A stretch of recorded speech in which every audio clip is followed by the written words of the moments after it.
आप अब्राहम का वंश है और अब्राहम की आशीषें आपकी है। हर एक शब्द, हर एक चीज वहां उससे नहीं बदल सकते, उससे अलग नहीं कर सकते। पृथ्वी पर का कोई मनुष्य इसे नहीं बदल सकता, इस संसार की कोई चीज इसे नहीं बदल सकती। प्रभु ने आप पर आशीष कही है और आप आशीषित हैं। प्रभु ने घोषित किया है और मैं आपको प्रभु के वचन के अधिकार पर कहता हूं, आप सच में आशीषित हैं।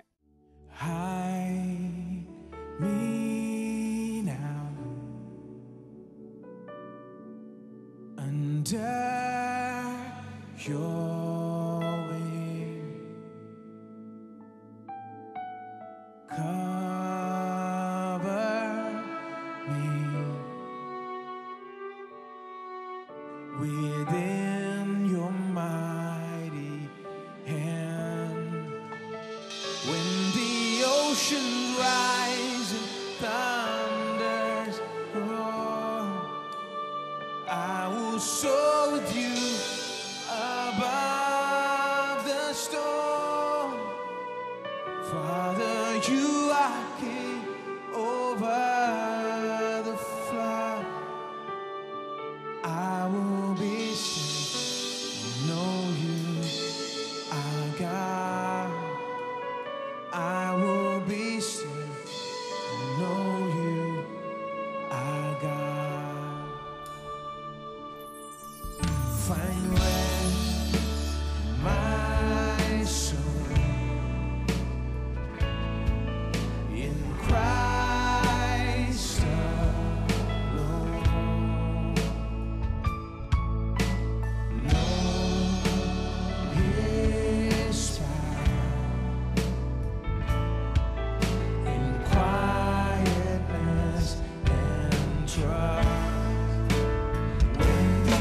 Oceans rise and thunder roar, I will soar with you above the storm. Father, you are king over the flood. I will be still and know you are God. I will be still. When the oceans rise, and thunders roar, I will soar with you above the storm. Father, you are king over the flood. I will be still and know you are God. I will be still and know you are God. I will be still and know you are God.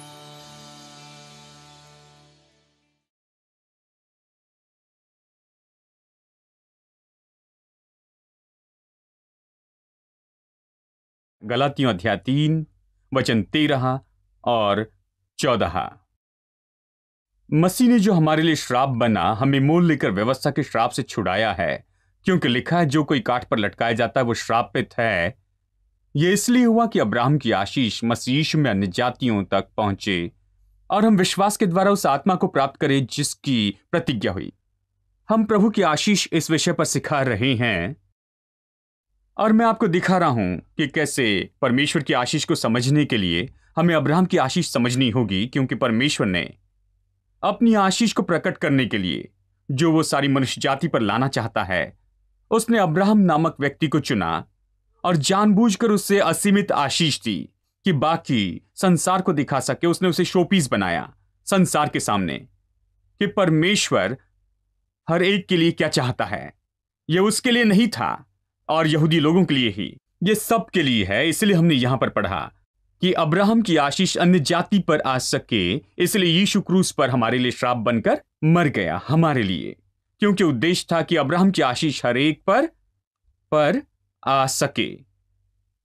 यानी आशीष तो बहुत ही दिलचस्प विषय है, क्योंकि आशीष तो बहुत ज्यादा है। केवल संपन्नता से या तंदुरुस्ती से और इन सारी चीजों से, ये सारी चीजें इसमें जुड़ी हुई हैं। आशीष ही है जो ये सब लाती है। आशीष तो सामर्थ है, ये योग्य बनाना है, यह अभिषेक है, आप कह सकते हैं। ये ऐसी है जो हमें दी गई है, जो हम पर रखी गई है। और जब मनुष्य पर यह होती है, जब मनुष्य पर आशीष होती है, वो मनुष्य संपन्न होता है अपने जीवन के हर क्षेत्र में, वो संपन्न और सफल होता है। ये इसी के बारे में है। और यही अब्राहम की कहानी है जो हमारे सामने है। इस पर हमने पहले ही बहुत सी चर्चा की है और आज मैं इसके बारे में आगे बताना चाहता हूं। लेकिन आज मैं आपको बताना चाहता हूं कि अब्राहम की आशीष ऐसी है जिसका हमें विश्वास से उपयोग करना है। यह कहता है कि अब्राहम की आशीष अन्य जातियों पर आए मसीह यीशु में, कि हम विश्वास के द्वारा आत्मा की प्रतिज्ञा प्राप्त कर सके। विश्वास से सबसे महत्वपूर्ण बात है। आप इसे देखिए, विश्वास के बिना चाहे सब कुछ दिया हो, फिर भी हम इसे नहीं पा सकते हैं, क्योंकि यदि हम अपने विश्वास का उपयोग नहीं करते हैं तो इसमें हमारी एक भूमिका है और इससे ही कहते हैं विश्वास। अब रोमियो अध्याय 4 में मैं आपको ले जाना चाहता हूं, क्योंकि यहां पर एक और वचन है जो हमें यही बात अलग तरह से बताता है, बहुत ही दिलचस्प तरीके से। अध्याय 4 रोमियो की किताब वचन 13, यही बात हमें अलग तरह से बताता है। ये प्रतिज्ञा कि वो जगत का वारिस होगा न अब्राहम को न उसके वंश को व्यवस्था के द्वारा दी गई थी, परंतु विश्वास की धार्मिकता के द्वारा मिली। अब बहुत ही दिलचस्प अनुवाद जो लिविंग बाइबल का अनुवाद है इस वचन के लिए, और चलिए इसी वचन के लिए मैं लिविंग बाइबल का अनुवाद पढ़ता हूं। तो यह स्पष्ट है, प्रभु ने प्रतिज्ञा की कि सारा संसार अब्राहम को देगा। क्या विश्वास करेंगे? यह बहुत ज्यादा सुनाई देता है। तो यह स्पष्ट है कि परमेश्वर ने प्रतिज्ञा की कि सारा संसार अब्राहम को देगा। जब यह अब्राहम के बारे में कहे तो हम कहेंगे कि यह तो किसी के बारे में है, लेकिन इसे सुनिए, यह स्पष्ट है कि परमेश्वर ने सारा संसार अब्राहम को देने का वादा किया, और उसके वंश को। इसलिए नहीं कि अब्राहम ने व्यवस्था का पालन किया, लेकिन उसने भरोसा किया कि प्रभु अपनी प्रतिज्ञा को पूरा करेगा। अब यह तो केवल ये पॉइंट बताना है कि परमेश्वर ने अब्राहम से वादा किया कि वो सारी पृथ्वी को पाएगा व्यवस्था देने के पहले ही, यानी मूसा की प्रणाली में, मूसा की व्यवस्था और 10 आज्ञाएं सब कुछ आए उसके पहले, यह सिस्टम आने के पहले और व्यवस्था का पालन करने के पहले प्रभु ने पहले ही अब्राहम से वादा किया कि वो पृथ्वी का वारिस होगा। इसलिए नहीं कि वो व्यवस्था मानेगा, लेकिन उसने प्रभु पर भरोसा रखा कि उसकी प्रतिज्ञाएं पूरी करे। उसने प्रभु पर भरोसा किया, यानी विश्वास से ही अब्राहम और उसके वंशज सारे संसार के वारिस हुए। अब गलातियों में वापस जाए, क्योंकि यह कहता है कि अब्राहम और उसका वंश। हमें समझना होगा कि अब्राहम का वंश कौन है, क्योंकि शायद हम सोचे कि उसका वंश तो केवल यहूदी लोग हैं। चलिए वचन 7 पढ़ते हैं, अध्याय 3 वचन 7। अतः ये जान लो कि जो विश्वास करने वाले हैं वे ही अब्राहम की संतान हैं। पौलुस चाहता है कि हर विश्वासी ये जान ले एक महान सत्य। वो कहता है जान लो कि केवल जो विश्वास से हैं वही अब्राहम की संतान हैं। आप में से कितने लोग विश्वास से हैं? अपना विश्वास यीशु मसीह पर रखा है। केवल जो विश्वास से हैं वही अब्राहम की संतान है। अब इसे देखिए वचन 9। इसलिए जो विश्वास करने वाले हैं वे विश्वासी अब्राहम के साथ आशीष पाते हैं। यानी जो विश्वास से वो विश्वासी अब्राहम के साथ आशीषित है, उसी तरह से जैसे अब्राहम आशीष पाया था। यानी हम सब लोग तो अब्राहम की आशीष से आशीषित हैं। अब मैं जोर देना चाहता हूं अब्राहम की आशीष पर। यह कोई सामान्य आशीष नहीं है, क्योंकि मुझे यह आशीष चाहिए। अब्राहम की आशीष ये स्पष्ट रूप में हमें बताती है कि जो हमारी है वो कोई सामान्य आशीष नहीं जो बाहर से कहीं से आई है। ये तो वही आशीष है जो अब्राहम को दी गई थी। अब्राहम की आशीष, सब लोग कहे अब्राहम की आशीष। यह अब्राहम की आशीष है जो हमारी होती है, केवल कुछ भी नहीं, लेकिन अब्राहम की आशीष वो हमारी होती है। अब वापस चलिए गलाती अध्याय 3 में और चलिए पढ़ते हैं वचन 15 से आगे। हमने 13 और 14 पढ़ा है। देखिए वचन 15। हे भाइयों, मैं मनुष्य की रीति पर कहता हूं, मनुष्य की वाचा भी जो पक्की हो जाती है तो न कोई उससे टालता और न उसमें कुछ बढ़ाता है। वो कहता है कि मनुष्य की समझ और मनुष्य की रीति जो संसार में मनुष्य की विधि है, उन दिनों में वाचा तो सामान्य बात थी। चाहे ये मनुष्य की वाचा भी हो, फिर भी साबित होने पर कोई भी इसे बेकार नहीं करता, इसे खत्म नहीं करता, इसमें से कुछ नहीं निकालता, ना जोड़ता है। एक बार वाचा बन गई और प्रतिज्ञा कही गई वाचा के संबंध में, तो वो हो गया, खत्म हुआ, इसे कोई नहीं बदल सकता। जब तक कि जिन लोगों ने ये वाचा बांधी है, वो दो लोग जिन्होंने इसे बांधा, वो इसे न बदले, बाकी कोई नहीं बदल सकता। कोई इसे काट नहीं सकता, कोई इसे जोड़ नहीं सकता। अब इसे सुनिए, अगला वचन। प्रतिज्ञाएं अब्राहम को और उसके वंश को दी गई। वो ये नहीं कहता वंशों को जैसे बहुतों के, पर जैसे एक के विषय में कि तेरे वंश को, और वो मसीह है। अब ये कहता है कि प्रतिज्ञाएं अब्राहम और उसके वंश से की गई है। ये उसके वंशों के बारे में यानी बहुतों के बारे में नहीं कहता। ये ऐसा नहीं कि अब्राहम के बहुत से वंश हैं, ये एक वंश से कह रहा है, खासकर मसीह के बारे में कहता है। तो चलिए इसे सरल रूप में रखूं। जो वाचा की प्रतिज्ञा जो परमेश्वर ने अब्राहम से की थी, वो की गई थी अब्राहम और यीशु मसीह से, जो वंश था। जब प्रभु ने कहा तुझे आशीष दूंगा, आशीष बनाऊंगा, तेरा नाम महान करूंगा, जो तुझे आशीष दे उन्हें आशीष और जो श्राप दे श्राप दूंगा, और तुझ में पृथ्वी के सारे कुल आशीष पाएंगे। उसने वाचा ये प्रतिज्ञा अब्राहम से की और उसके वंश यीशु मसीह से की। और ये बहुत महत्वपूर्ण है क्योंकि यीशु में हम सब हैं, क्योंकि हम सब मसीह में हैं। अब देखिए वचन 28 इसी अध्याय में। अब न कोई यहूदी रहा न यूनानी, न कोई दास न स्वतंत्र, न कोई नर न नारी, क्योंकि तुम सब मसीह यीशु में एक हो। सब लोग कहे मसीह यीशु में एक हैं। अब हम में हजारों हजार अलग फर्क होंगे, जहां तक कि वंशावली की बात आती है, जहां तक कि रंग की बात आती है, जहां तक कि विधियों की बात आती है, परंपरा की बात है, और ये सब। शायद हम सब अलग अलग पृष्ठभूमि से आए, इससे फर्क नहीं पड़ता। मसीह में हम सब एक हैं। इन फर्क के कोई मायने नहीं है। जब आप प्रभु की आशीष का उपयोग करने की बात आती है, जब इन प्रतिज्ञाओं का उपयोग करने की बात आती है, अब्राहम की प्रतिज्ञाएं, फर्क में मायने नहीं। चाहे आप गुलाम हो, आजाद हो, चाहे आप यहूदी या यूनानी हो, और आप चाहे जो भी हो, किसी भी वंश के, किसी भी रंग के, किसी भी देश के हो, इससे मायने नहीं रखता। हम सब एक है यीशु मसीह में। गलातियों 3:13 में और 14 जो कहता है, वो सब के लिए लागू होता है यीशु मसीह में। अब अगला वचन सुनिए। और यदि तुम मसीह में हो, यहां कितने लोग मसीह में हैं? यदि आप मसीह में हैं तो अब्राहम की संतान भी है और प्रतिज्ञा के अनुसार वारिस भी हैं। अब मैंने ये सारे वचन आपको ये दिखाने के लिए पढ़े हैं कि ये आपके और मेरे बारे में कह रहा है। और जो प्रतिज्ञाएं परमेश्वर ने अब्राहम से की थी, उत्पत्ति अध्याय 12 वचन 2 में, वचन 1 से 3 में, आशीष की प्रतिज्ञा और उसे आशीष बनाने में, और ये सब बादशाह की प्रतिज्ञाएं हमारी हैं। मैं चाहता हूं कि आप इसे जान ले। मैं चाहता हूं कि आप भर जाएं इस बात की सच्चाई के आश्चर्य से कि आप कौन हैं। आप यहां चर्च में आते हैं इसलिए नहीं कि आप किसी वरदान पाए हुए मनुष्य को देख सके जो आपको कुछ दे सकता है, वरदान पाए हुए कोई मनुष्य जो आपकी सेवा करे और आपके लिए कुछ कर सके। नहीं, यह ऐसी जगह नहीं है। आप चर्च में आते हैं जहां आप सुन सकते हैं उन अद्भुत बातों के बारे में जो परमेश्वर ने की है, कि आप अब से कोई साधारण व्यक्ति न रहे।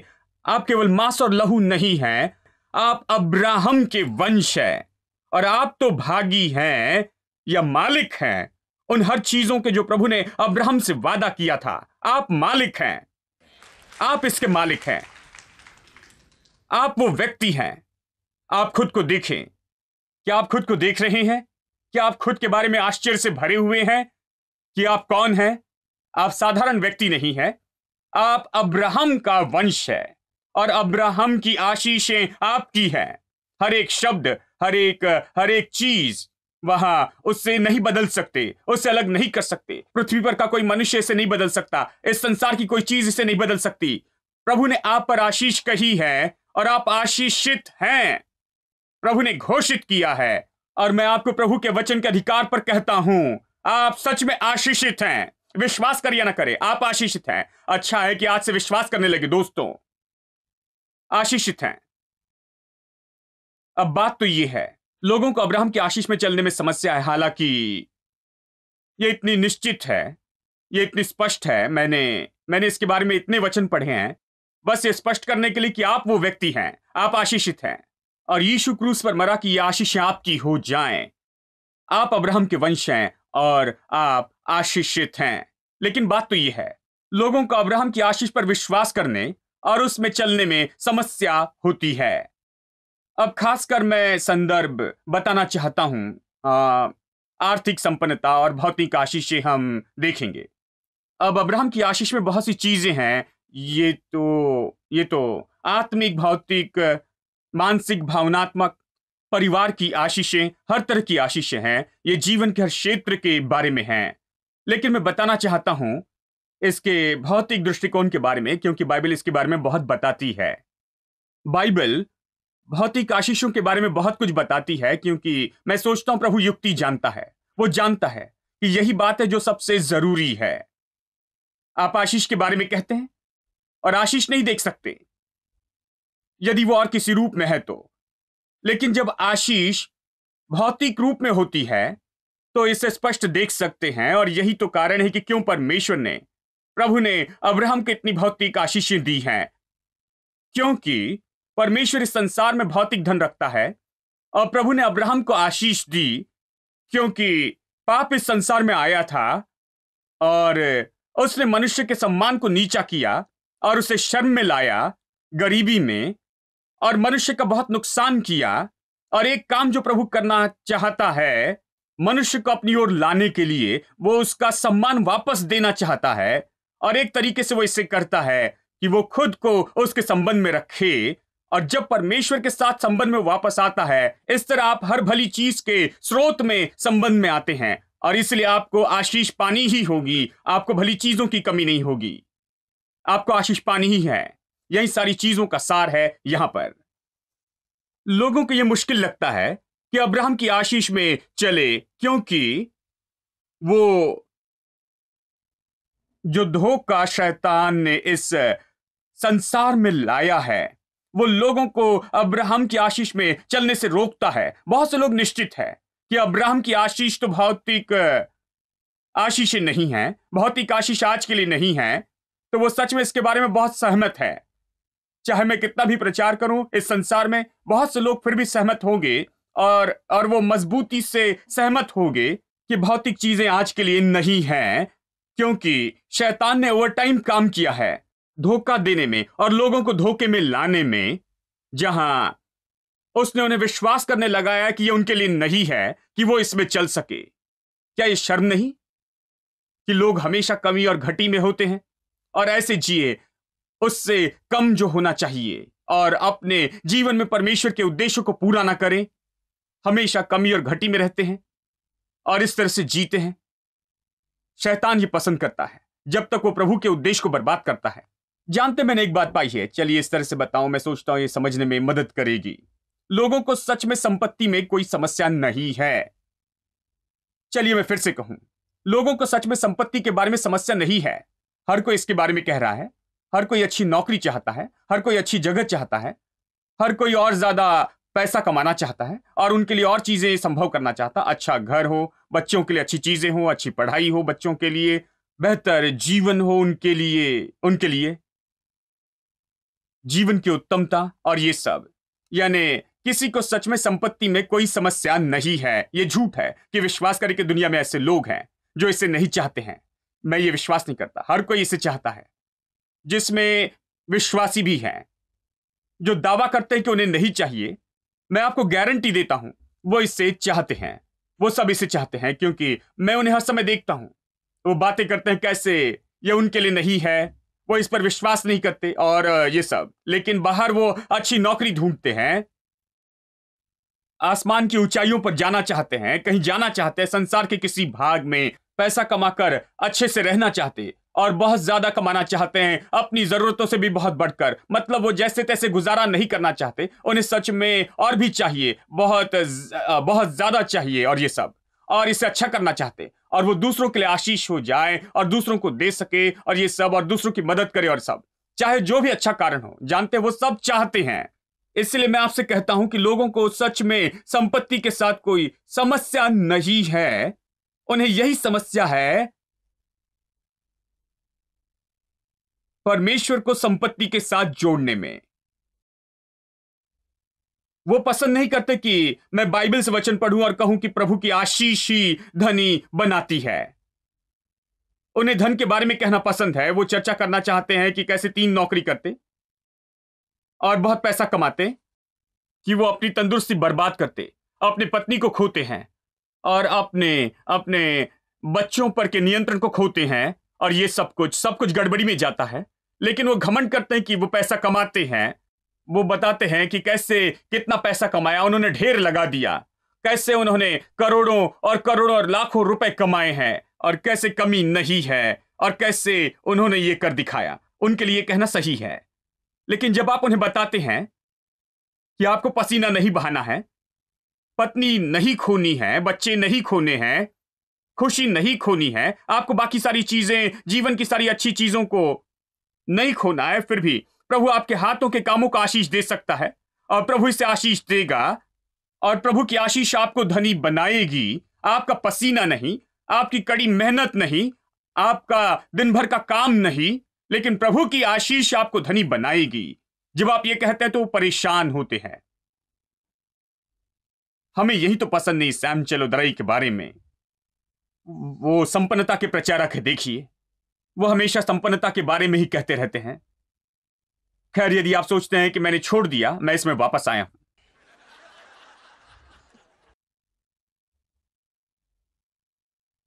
मैं भूलना नहीं चाहता, मैं दिलचस्पी लेता हूं अब्राहम की सारी आशीषों में।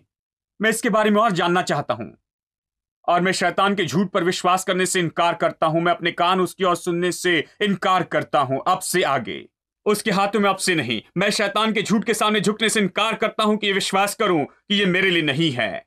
हमने काफी समय इस पर विश्वास किया है, हम लुट गए हैं, बहुत खो दिया है, और हमने बहुत समय खोया है। अब मैं आपसे कहूं कि ये समय है कि इसे ले ले और सही तरह से विश्वास करना शुरू करें कि हम अब्राहम की आशीष में जी सके।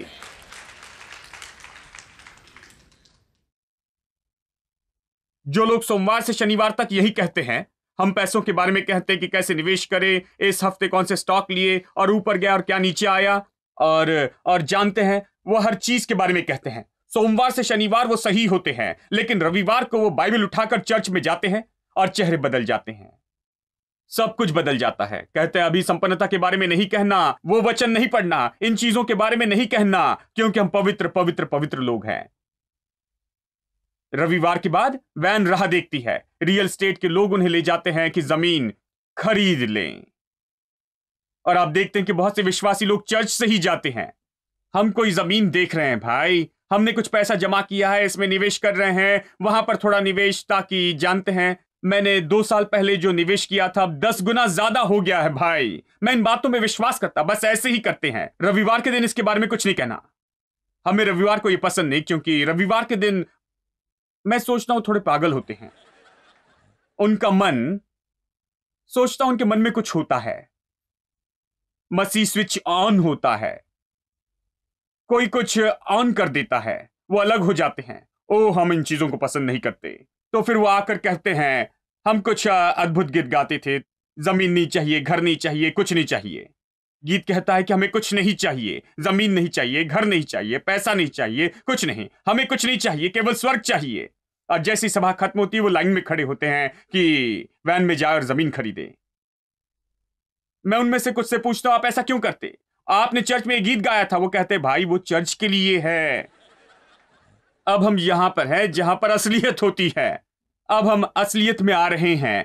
अब हमें अपने पैसों से कुछ करना है, क्योंकि हमारे पास कुछ नहीं होगा कल, इसे कहीं रखना है, क्योंकि जानते हैं ये कैसे बहुगुणित होगा। वो समझते हैं, देखिए, वो समझते हैं कि यदि कहीं नहीं लगाए तो कुछ नहीं मिलेगा, यदि कहीं लगाए तो कुछ मिलेगा। इसमें बहुगुणित होने का मौका है। लेकिन मैं इसके बारे में कह रहा हूं, बाइबल यही तो कहती है, प्रभु आपके हाथों के कामों पर आशीष की आज्ञा देगा, वो आज्ञा देगा। क्या ऐसे कहने में कुछ गलत है? क्या यह सही है कि आप अपने कामों पर घमंड करें और अपने पसीने पर और दिन में 3 नौकरी करने पर? लेकिन यह मेरे लिए सही नहीं होगा कि मैं इस सच्चाई पर घमंड करूं कि प्रभु मेरे हाथों के कामों पर आशीष की आज्ञा देगा, और प्रभु और प्रभु हमें धनी बनाता है। यदि आप अपने पसीने पर घमंड करते हैं मेरे दोस्तों, तो मैं 1000 गुना घमंड करूंगा। जब भी यहां पर आऊं मैं कहूंगा प्रभु की आशीष धनी बनाती है।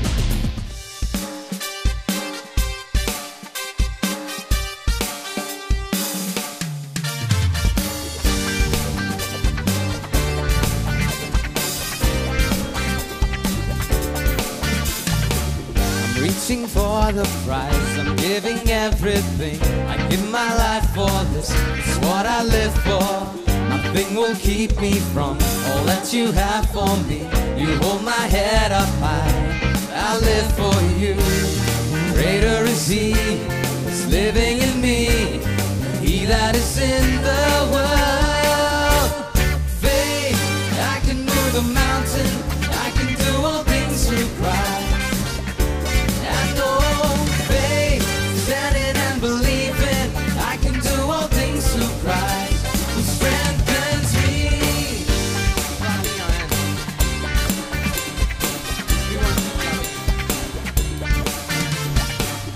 Reaching for the prize, I'm giving everything.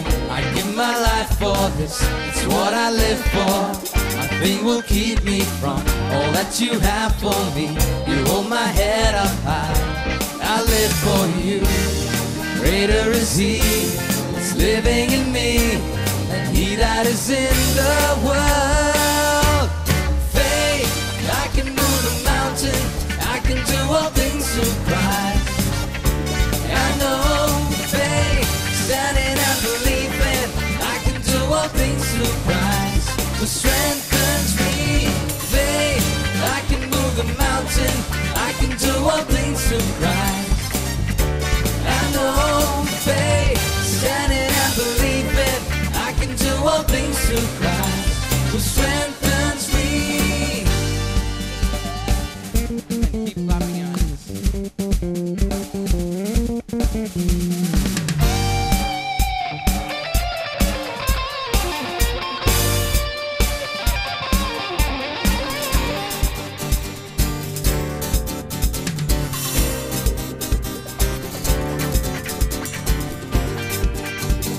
Now we're going to start singing again from Greater is He that's living in me than he that is in the world. Amen.